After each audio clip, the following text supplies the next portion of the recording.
Whereas in previous years we saw countries very often focusing on those reforms that were easier to do, this year we see that as greater emphasis on some of the more complex reforms that involve improving the quality of institutions. For instance, the way the courts operate, the kinds of legal protections that are afforded to investors, the framework for property rights.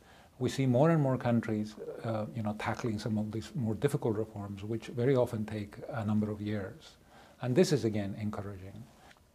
It's interesting to think a little bit about some of the regional stories that come out.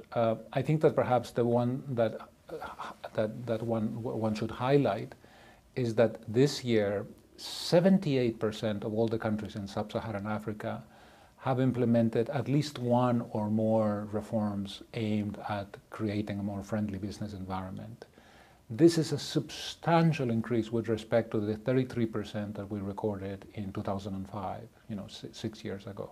So over this period, the number of countries that are actually actively engaged in promoting reforms in the area of business regulation has more than doubled. What we have discovered is that if you split the countries in two groups, those where information is easily accessible and those where information is not so easily accessible, it turns out that the costs associated with fulfilling the regulations are much, much higher in those countries where information is not easily accessible.